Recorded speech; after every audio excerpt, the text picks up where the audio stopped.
तो यहाँ पे अभी कौन है? हाँ ठीक है, वैशाली वगैरह। कोई दिक्कत है बेटा इतने तक? अभी ये एकदम हम सिंपल चले, अभी डिटेल नहीं चले, ताकि इजीली चीजें समझ आ सके।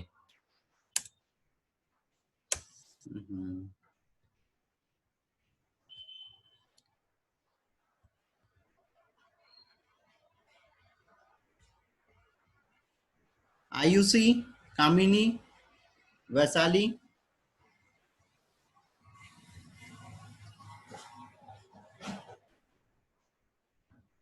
प्रिया,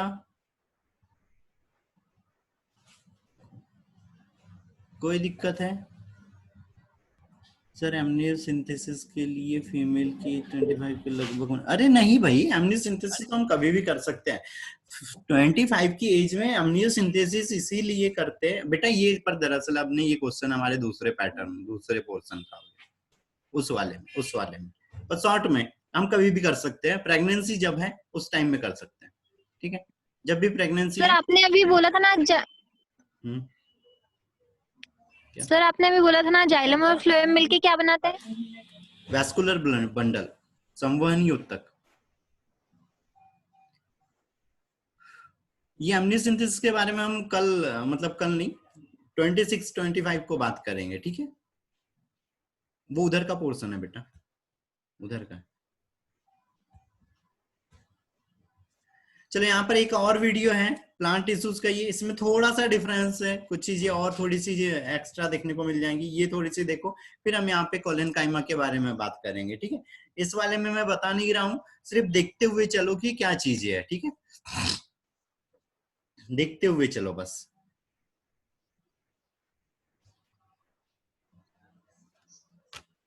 Composed of three major organ groups: roots, stems, and leaves. These organs are made up of various एक पार्सल आया हुआ है, मैं वो रिसीव कर लेता हूँ, है ना? जब तक देखो। Large number of specialized cells together form a tissue. Plant tissues are characterized and classified according to their structure and function. The two basic types are the meristematic and permanent tissues. Let us first look at the meristematic tissue. It is the meristematic tissues that help in the growth of a plant, as they have the ability to divide themselves.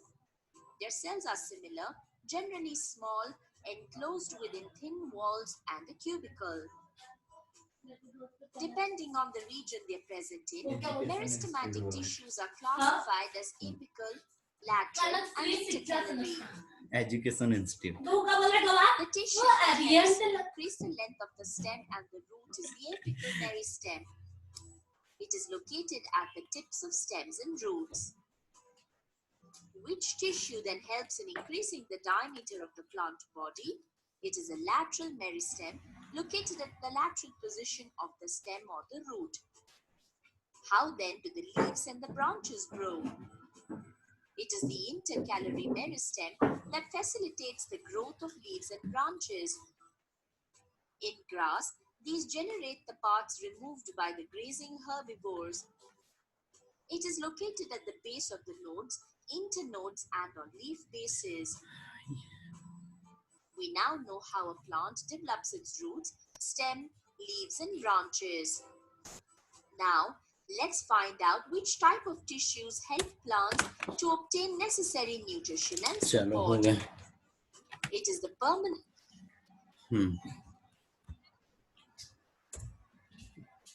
चलो ठीक है, तो यहाँ तक की चीजें, ये कुछ चीजें तो अब लगभग समझ में आ जाएंगी कि कहाँ पे क्या चीजें प्रेजेंट हो रही है, ठीक है? कहाँ पे क्या चीजें प्रेजेंट हो रही है ना, ठीक है? अब हम यहाँ पे बात करते हैं कोलेनकाइमा की, ठीक है? हमने पैरेनकाइमा तक देख लिया था कि पैरेनकाइमा के अंदर में क्या चीजें हुई थी और क्या क्या उसमें टिश्यूज प्रेजेंट थे, है ना? मतलब क्या क्या वहां उसका स्ट्रक्चर कैसा था, क्या उसका फंक्शन था, हमने पैरेनकाइमा का देख लिया। अब क्या है कोलेनकाइमा, है ना? तो यहाँ पर देखो कोलेनकाइमा में क्या चीज हो रही है, इसका सबसे पहले तो नाम याद रखना है कि किसने नाम दिया था, तो स्लीडेन ने दिया था, ठीक है? स्लीडेन ने दिया था 1839 में, 1839, ठीक है?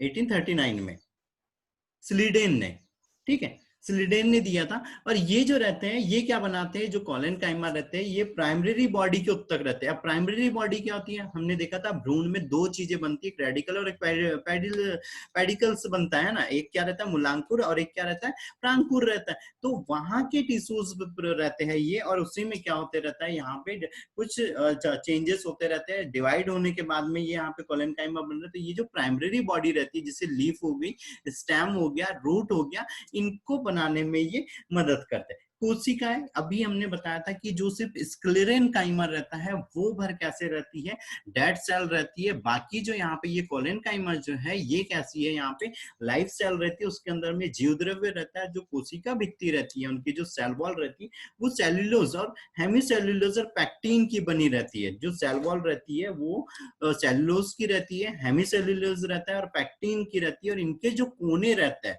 अब यहाँ पे देखो ये स्ट्रक्चर में देखो इनके जो भी कॉर्नर्स बने हुए, कॉर्नर्स बस मोटे है ना, कॉर्नर्स मोटे है। थिक वॉल यहाँ पे प्रेजेंट हो रही है, न्यूक्लियस है उसके अंदर में वैक्यूल्स है और सेल वॉल भी यहाँ पर प्रेजेंट है ना। तो यहाँ पर क्या चीज हो रही है, जो इनके कॉर्नर्स रहते हैं वो कैसे रहते हैं, यहाँ पर मोटे रहते हैं।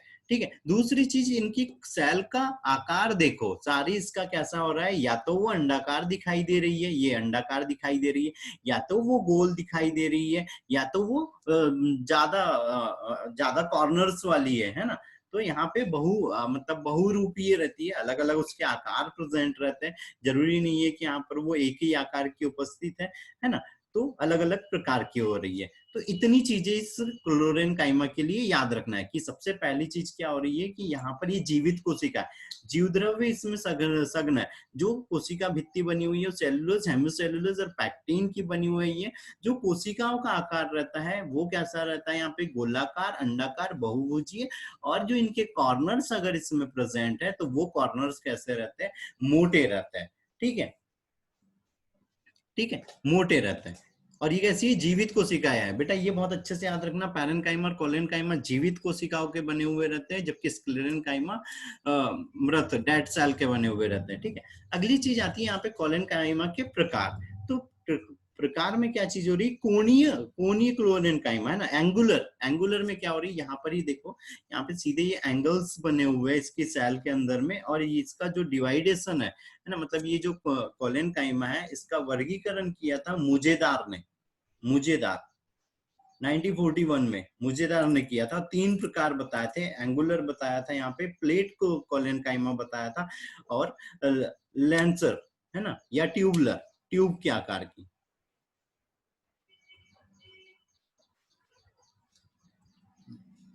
ठीक है, 3 प्रकार की। ठीक है, तो सबसे पहले क्या आ रही है, एंगुलर कोणीय कोलेनकाइमा। तो कोणीय कोलेनकाइमा में क्या चीज हो रही है, ये जैसे सूरजमुखी हो गया, उसके अंदर में रहती है, उसकी कोशिकाएं, उसके मतलब जो उसका स्टेम बना रहता है वो बनी रहती है ना। दूसरी आती है प्लेट, है ना, प्लेट कोलेनकाइमा। तो प्लेट कोलेनकाइमा में क्या चीज रहना है, जो कोशिका भित्ति, यहाँ पे देखो ये कैसी दिखाई दे रही है, यहाँ पे एक लंबी प्लेट के जैसे बने हुए है ना, लंबी प्लेट के जैसे बने हुए भित्ति। यहाँ पे जीव द्रव्य ज्यादा मात्रा में रहना है, रिक्तिका छोटी रहना है, केंद्रक उसमें प्रेजेंट रहना है। जो जीव द्रव्य है वो यहाँ पर कैसे हो जा रहा है, गाढ़े हो जा रहे हैं। अगली क्या चीज आती है यहाँ पे, ट्यूबुलर कोलेनकाइमा। तो ट्यूबुलर कोलेनकाइमा में भी क्या आ रही है, ये प्लेट के जैसी रहना है, लेकिन कैसे होना है, ट्यूब के जैसे बन जाना है। और जो दोनों सिरे हैं वो थोड़े से कैसे हो जाना है, नुकीले जैसे, पूरे नुकीले नहीं होना है, यहाँ पे थोड़े से नुकीले जैसे हो जाना है। और यहाँ पे क्या हो रहा है, जो इंट्रासेल्युलर स्पेस रह रहा है वो भी थोड़ा सा प्रेजेंट रहता है, इंट्रासेल्युलर स्पेस भी उनमें थोड़ा थोड़ा प्रेजेंट रहेगा, यहाँ पर ट्यूबुलर रहेंगी। क्यों ऐसा हो रहा है, क्योंकि जैसे जैसे यहाँ पे कॉर्नर बन रहा है तो यहाँ कॉर्नर के पास में हल्का सा स्पेस आ जाना है ना। लेकिन वैसे अगर देखा जाए तो यहाँ पे इंट्रासेल्युलर स्पेस उतना ज्यादा प्रेजेंट नहीं है ना। जो ट्यूबुलर कोलेनकाइमा है सिर्फ उसके अंदर ही यहाँ पे इंट्रासेल्युलर स्पेस प्रेजेंट रहना। क्या फंक्शन होते हैं, तो ये कहाँ पर होती है, जो पत्ती हो गई उसमें में रहती है, स्टेम में रहती है, जड़ों में रहती है, फल में रहती है, बीज पर रहती है। और ये जो, या सिंपल वर्ड में याद रख लो कि जो प्लांट हो गया उसको मैकेनिकल सपोर्ट प्रोवाइड करती है ना। अभी हमने उधर वीडियो में भी देखा था कोलेनकाइमा में क्या हो रही है, ये एक तरह की कैसे रहती है, फ्लेक्सिबिलिटी रहती है इनमें, है ना। फ्लेक्सिबिलिटी रहती है मतलब ये फ्लेक्सिबल रहते हैं, टूटने से उसको बचाते हैं वापस। जैसे जिस ऐसे अभी वो क्या हो रहा था, पेड़ था, हवा चल रही थी, वो झुक गया, वापस से वो जहाँ की वहां वापस आ रही थी, तो फ्लेक्सिबिलिटी रहती है। अगर इसके अंदर में यहाँ पे क्लोरोफिल प्रेजेंट है तो वो क्या कहलाएंगी, क्लोरेनकाइमा कहलाने लगेंगी, और ये क्या करने लगेंगी, फोटोसिंथेसिस में हेल्प करने लगेंगी, है ना। और साथ में क्योंकि ये इनकी लेयर थोड़ी सी क्या हो रही है, मोटी हो रही है। अब देखो पैरेन्काइमा सबसे पतली पतली सेल वॉल वाला है ना, कोलेनकाइमा थोड़ी सी मोटी वाला है, स्क्लेरेनकाइमा बहुत ज्यादा मोटी सेल वॉल वाला है। तो ये भी क्या कर रही है, प्रोटेक्शन भी प्रोवाइड करती है प्लांट को। ठीक है बेटा, याद रहेंगी जितनी चीजें। Yes sir. ठीक है। दूसरी चीज, कल मैंने कुछ नोट्स सेंड करे थे, इसे जो पैरेन्काइमा है, ऐसे ही नोट्स अब तुम लोगों को हमेशा मिलते रहेंगे, है ना। ठीक है, समझ आया था उसमें, उसमें मेन पॉइंट्स डाल दिए थे। अगर यहाँ पे अगर तुमने थ्योरी अगर ध्यान से सुन ली है, हर चीज समझ ली, तो तुमको सिर्फ उतने ही पॉइंट्स याद रखने और उनसे ही ऑब्जेक्टिव बनाना है। उतने पॉइंट्सों से तुम जितने ज्यादा क्वेश्चन सोच सकते हो, क्वेश्चन सोचते रहो। ठीक है, मैं क्वेश्चन भी सेंड करते जाऊंगा। समझ आए थे वो?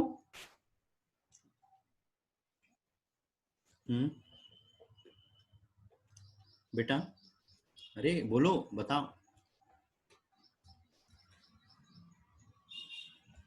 समझ में आ रहे हैं ना उसमें, कि ज्यादा इंग्लिश वगैरह वाली चीज तो नहीं हो रही है?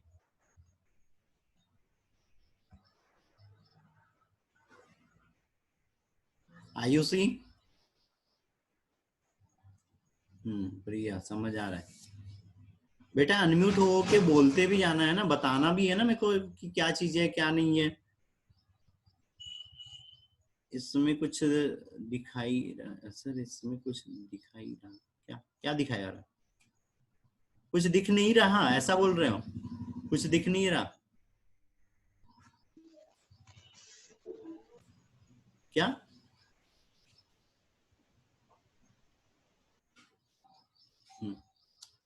ठीक है, ठीक है। तो तीसरी चीज देखते हैं अब यहाँ पे, स्क्लेरेनकाइमा। ठीक है,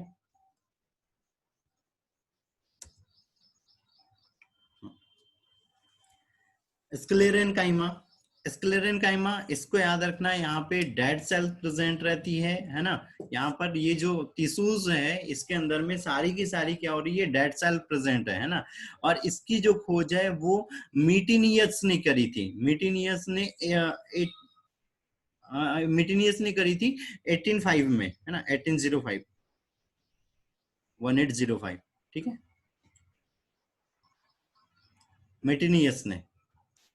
ठीक है, ठीक है। मेन चीज इसकी सबसे मेन विशेषता तो याद रखना है कि इसकी जो सेल वॉल रहती है वो बहुत मोटी रहती है। ठीक है, ये बहुत मोटी लाइनिंग प्रेजेंट हो रही है इसमें। ठीक है, मोटी सेल वॉल रहना है, डेड सेल प्रेजेंट रहना है। इनकी जो आकृतियां है वो कैसी रहती है, अलग अलग हो सकती है, गोल हो सकती है ना, ट्यूब के जैसे हो सकती है, क्यूब के जैसे हो सकती है, गोल हो सकती है, फाइबर के जैसी हो सकती है। तो यहाँ पे इनकी जो शेप है, जो इनकी आकृति है, वो अलग अलग प्रकार की प्रेजेंट रहती है। स्टार्टिंग में जब ये सेल्स बनने लगती है, स्क्लेरेनकाइमा की जो सेल बनती है, इसमें स्टार्टिंग में क्या होता है, यहाँ पे ये जीवित रहती है, जीव द्रव्य प्रेजेंट रहता है। लेकिन यहाँ पर क्या हो रही है, यहाँ पे इनकी जो सेल वॉल है वो ज्यादा मोटी हो जाती है। जो मोटी हो जाने के कारण क्या हो रहा है, अपारगम्य हो जाती है। अपारगम्य हो जा रही मतलब किसी भी चीज का एक्सचेंज वगैरह नहीं हो पाता है ना। अब एक्सचेंज नहीं हो पा रहा है, तो इसके अंदर में क्या चीज होती है, वो क्यों हो रही है, क्योंकि यहाँ पे देखो ये लाइनिंग्स में एक लाइन ये अंदर दिख रही है और एक लाइन ये इसके बाहर में दिख रही है। तो यहाँ पे द्वितीयक भित्ति का निर्माण हो जाता है। इनकी जो स्क्लेरेनकाइमा की जो सेल्स रहती है उसके ऊपर में द्वितीयक भित्ति का निर्माण हो जाता है, जिसके कारण में ये यहाँ पे अपारगम्य हो जाती है, कोई भी चीज का एक्सचेंज नहीं कर पाती है और कैसी हो जाती है, मोटी और हार्ड हो जाती है। ठीक है, मोटी और हार्ड हो जाती है, जिसके कारण ये कुछ समय बाद कैसी होती है, अपनी मेटाबॉलिक जो रिएक्शंस होती है वो सारी की सारी रुक जाती है, जिसके कारण में इनको हम क्या बोलने लग जाते हैं, डेड सेल। लेकिन ये मोटी और हार्ड है तो ये मैकेनिकल सपोर्ट प्रोवाइड करवाने लग जाती है जो प्लांट है उसको। ठीक है, इतनी सी चीजें याद रखना है कि यहाँ पर द्वितीयक भित्तिक के कारण वो मोटी हो जाती है और अपारगम्य हो जाती है, जिसके कारण इनको हम डेड सेल बोलने लग जाते हैं या डेड टिश्यूज बोलते हैं। ठीक है, ठीक है। अगली चीज आती है यहाँ पे स्क्लेरेनकाइमा के प्रकार। तो यहाँ पर क्या हो रही है, पहले ये फाइब्रस स्क्लेरेन काइमेटस हो रहा है ना, स्क्लेरन काइमेटस हो रहा है फाइब्रस। तो उसमें कैसे रहते हैं, ये फाइबर के जैसे रहते हैं, दोनों साइड पे इनके जो सेल रहती है, जो फाइब्रस स्क्लेरन काइमेटस टिश्यूज है उसके अंदर में जो सेल है वो कैसी होना है, दोनों साइड से यहाँ पे उसमें नोक बन जाना है ना, ऐसे नोक जैसे बनना है, लंबी लंबी हो जाना है।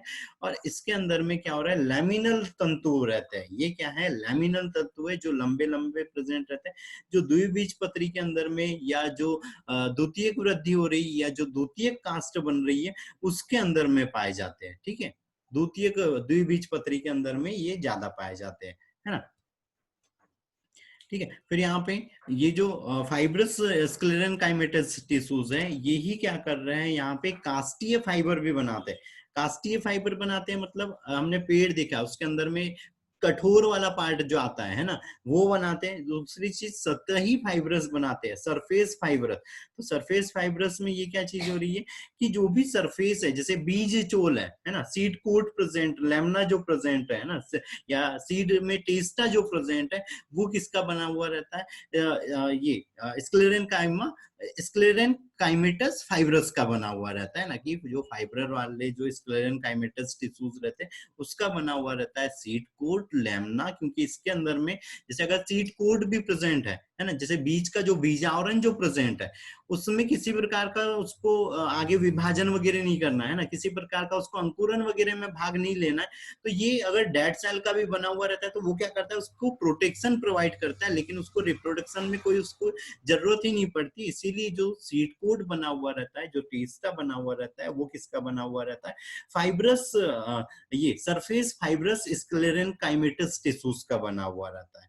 ठीक है, उसके बाद में यहाँ पे ये जो डेड सेल्स हो रही है, ये डेड सेल में क्या हो रहा है, उसका पित्त बनाते हैं। कोई भी पेड़ के बीच में क्या रहता है, पित्त रहता है, फ्लोएम बनाने में मदद करता है। जो फल रहते हैं, फल के जो बाहरी रीजन रहता है, अंदर जो फल के अंदर में फिर अगर सीड प्रेजेंट है तो सीड के चारों ओर में जो एक हार्ड आवरण प्रेजेंट रहता है वो बनाने में मदद करता है। जो तने हो गए उसका कॉर्टेक्स बनाने में हेल्प करता है। बीज के ऊपर जो सीड कोट रहता है वो बनाने में ये यहाँ पे हेल्प करता है ना। फिर अगर यहाँ पर कुछ जैसे कुछ बीज वगैरह में जैसे सूरजमुखी हो गए, है ना, या कुछ जलीय पौधे हो गए, तो जलीय पौधों के अंदर में क्या कर रहा है, ये एक परमानेंटली कैविटी का निर्माण कर दे रहा है, और उस कैविटी के कारण वो पौधा क्या होता है, आसानी से तैर सकता है ना। और अगर ये जलीय पौधों के अंदर में प्रेजेंट है तो कहाँ पे रहता है, उसके पत्तियों में और तनों में वो उपस्थित रहता है, और उसके अंदर में एयर स्पेस होता है। जैसे यहाँ पर देखो, यहाँ अगर बाहर साइड हो रहा है तो कोई एयर स्पेस नहीं होना है ना, लेकिन कुछ जलीय पौधों के अंदर में क्या हो जाना है, इसमें एयर स्पेस प्रेजेंट रहता है, जिसके अंदर में एयर भरी रहती है ताकि वो पौधा आसानी से तैर सके। ठीक है बेटा, इतना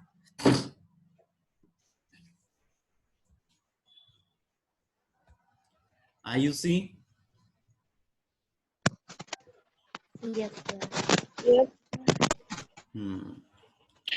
ठीक है, तो तीन तीन टिश्यूज हो गए। ठीक है, इन तीन टिश्यूज के मैं अभी नोट्स सेंड कर दूंगा, कुछ ऑब्जेक्टिव भी सेंड कर रहा हूँ, वो भी सारे लोगों को पढ़ना है। ठीक है, और क्लास नहीं रहेंगी 23, 24 को क्लास नहीं रहेंगी, है ना। उसके बाद में यहाँ पे क्लास रहेंगी।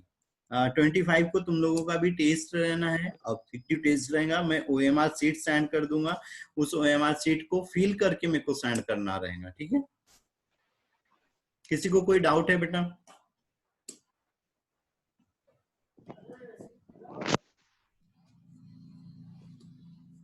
अरे No, sir. नहीं है, बढ़िया है, कहीं पर भी कोई भी दिक्कत आती है, कोई चीज समझ नहीं आती है, तो उसको या तो वीडियो को रिपीट करके देख लेना है, और फिर भी अगर नहीं आ रहा है तो फिर दोबारा में पूछ लेना है। ठीक है, ठीक है। Yes sir. ठीक है, दूसरी चीज, ये जो न्यू लोग हैं, तुम लोगों के लिए प्लान मैंने सारे सेंड कर दिए थे, तुम लोग भी बेटा 30 तारीख तक देख लो फर्स्ट वाला। ठीक है,